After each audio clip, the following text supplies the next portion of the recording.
विवाह शादी में देरी हो रही हो, या कोई नया कार्य चालू कर रहे हो उसमें देरी हो रही हो, या कोई सर्विस के लिए नौकरी के लिए जा रहे हो और वो कार्य नहीं हो रहा हो, तो एक धतूरा, केवल एक धतूरा, उस धतूरे को फोड़कर उसके अंदर का फल निकालकर उस फल को शिवलिंग पर चढ़ाकर एक लोटा जल शंकर भगवान को समर्पित कर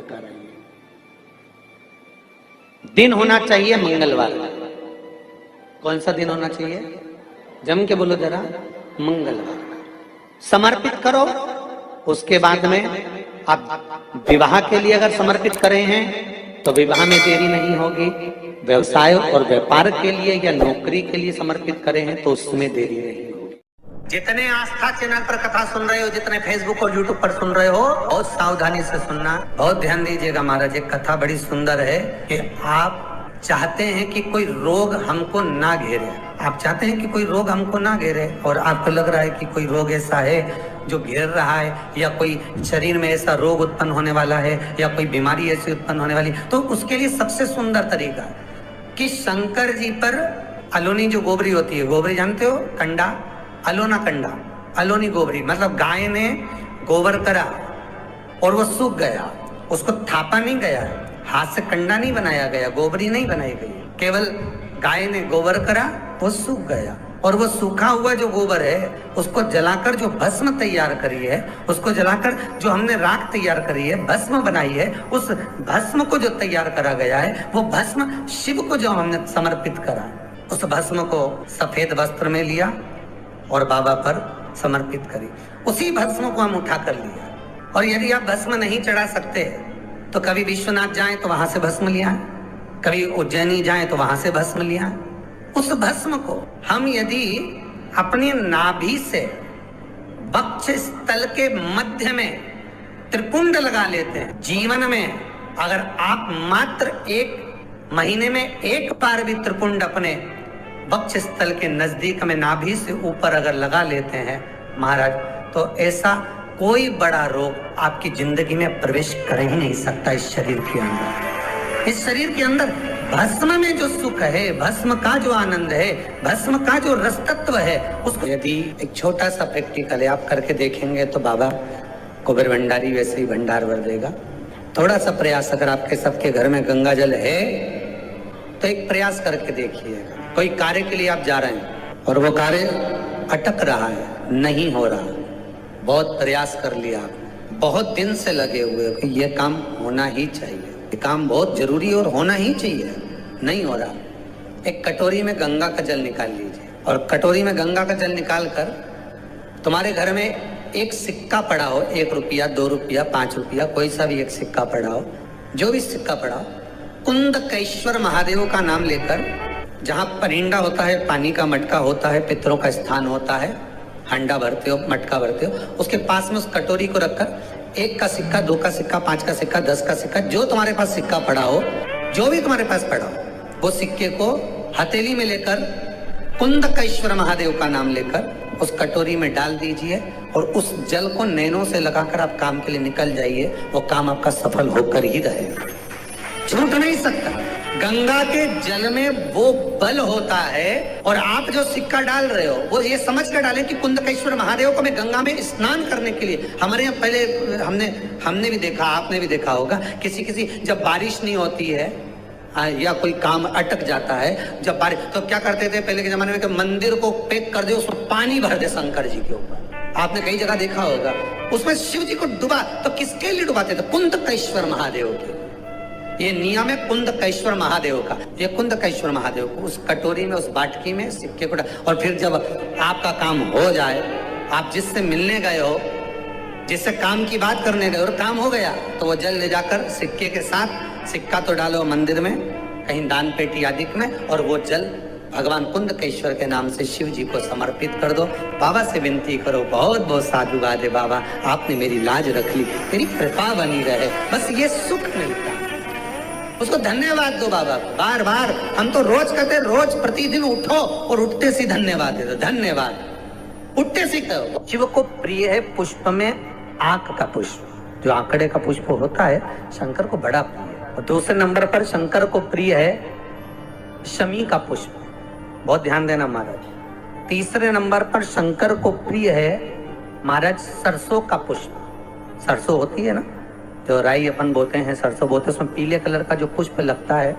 हमारा तो निवेदन रहता है जब तक सरसों आए तो प्रयास करा करो कि सरसों के 108 पुष्प शंकर भगवान पर चढ़ाना प्रारंभ कर दो। महाराज ये पक्का है कि वर्ष भर कोई बड़ी बीमारी आपको घेर नहीं सकती अगर सरसों के फूल शिव को चढ़ रहे हैं तो।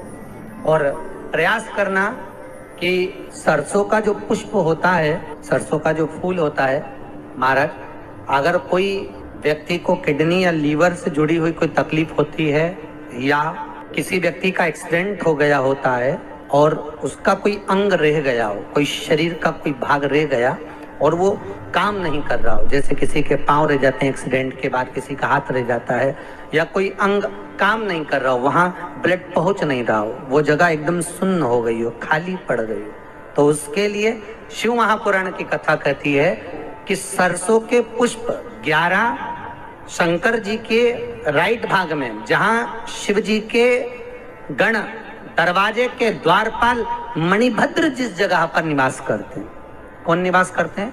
मणिभद्र। शंकर जी के दरवाजे के द्वारपाल हैं मणिभद्र जी। तो मणिभद्र दरवाजे के द्वारपाल में राइट भाग में मणिभद्र जी विराजते हैं। मतलब राइट भाग कौन सा हुआ? जब आप मंदिर से बाहर निकलेंगे तो राइट भाग, मंदिर में प्रवेश करेंगे जब राइट नहीं होना चाहिए, आप मंदिर से जब जाएं तो राइट भाग। मतलब आप मंदिर से राइट से जाएंगे तो शंकर जी का भी राइट हो जाएगा, क्योंकि शिव जी ऐसे बैठे हैं तो शंकर जी का भी राइट हो गया, देवता उनका भी राइट हो गया। तो राइट भाग सीधा हाथ मणिभद्र जी का स्थान। 11 सरसों के पुष्प मणिभद्र के उस द्वार पर आप रख दीजिए और मणिभद्र के द्वार पर रखकर अंदर जाकर 108 वापिस जब आप बाहर निकल रहे हैं, ये पुष्प आप रखने के बाद एक बार बाहर जाएंगे, फिर वापिस आएंगे मणिभद्र रखने के बाद, और अंदर जाकर 108 सरसों के पुष्प शंकर को समर्पित करेंगे महाराज। उस सरसों के पुष्प जो शिव जी को आप समर्पित कर रहे हैं उसको वापिस लेकर आएंगे, श्री शिवाय नमस्तुभ्यम बोलकर उस सरसों के पुष्प को महाराज सरसों के तेल की बोतल में उसको डाल लीजिए। शंकर भगवान को शाम के समय प्रदोष काल में उस तेल को वापस ले जाकर चढ़ा दीजिए शिव जी को, उसको वापस लेकर आ जाइए। उस तेल का प्रयोग आप नाभि में डालिए और जो शरीर काम नहीं कर रहा उस स्थान पर कम से कम 15 दिन 20 दिन तक उसकी मालिश करना प्रारंभ करिए। बाबा चाहेगा तो चलाने का प्रयास कर देगा और वो अंग वो शरीर काम करने लगेगा। मणिभद्र का स्मरण। सूर्य नारायण भगवान को जब जल चढ़ाया जाता है, हाथ सिर से 8 इंच की दूरी पर होना चाहिए। जम के बोलिए, सिर से कितना ऊंचा होना चाहिए?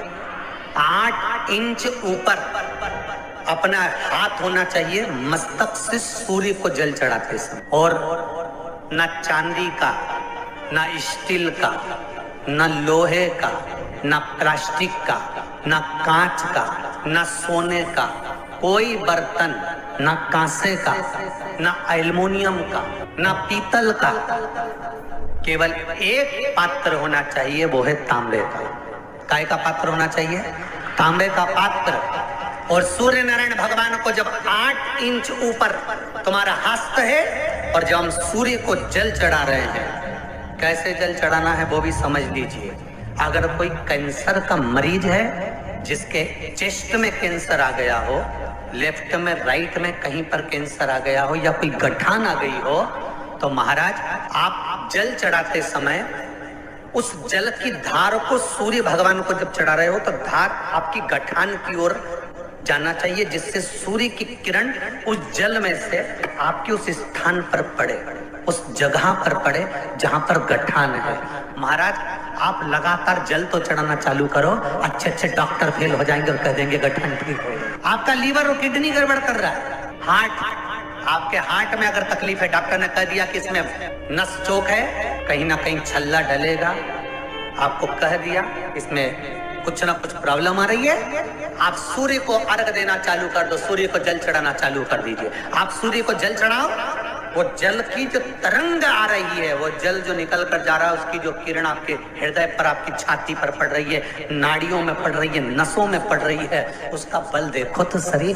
1 महीना लगातार चढ़ाओ तो 15 दिन 20 दिन कर तो देखो। सूर्य नारायण भगवान को जल चढ़ाते समय आपके पंजों की एड़ी ऊंची नहीं होना चाहिए। आपका पंजा पांव का पूरा की पूरा जमा होना चाहिए भूमि पर। हाथ कितने इंच ऊपर? 8 इंच ऊपर होना चाहिए। जल जो गिरे, सूर्य की किरण, सूर्य का दर्शन उस जल की रोशनी में करना चाहिए। जिस बच्चे को आंख में चश्मा लगा हो, मोटे से मोटा चश्मा लगा हो, छूट नहीं रहा हो, तो थोड़े दिन उसको सूर्य का अर्घ चढ़वाना चालू कर दो और जल में से सूर्य का दर्शन कराना चालू कर दो। 2 महीना 2.5 महीना बहुत है, आंख की रोशनी बढ़ जाएगी, चश्मा हट जाएगा। एक बात और कहना चाहूंगा, अगर आप लोग स्वीकार करेंगे तो, अगर कहीं आपको लगता हो कि बच्चा पढ़ने में कमजोर है, विद्या में कमजोर है, रिजल्ट अच्छा नहीं आ रहा, पढ़ने में कमजोर है, वो पढ़े अपनी जगह पढ़े, वो कार्य करे अपनी जगह करे, मेहनत करे अपनी जगह करे। बच्चों को कह दो कि कुछ समय के लिए सूर्य को अर्घ देना चालू कर। सूर्य की किरण जहां पर ब्राह्मण या हिंदू धर्म का व्यक्ति मस्तक पर तिलक लगाता है, भुकुटियों के बीच में उस सूर्य की किरण इस भुकुटी के बीच पड़ना चाहिए, परंतु पानी कम से कम ना करते हुए स्लो मोशन में धीरे धीरे गिरना चाहिए, एकदम धीरे धीरे। तो यहाँ एक रेखा सूर्य की किरण से पड़ती है।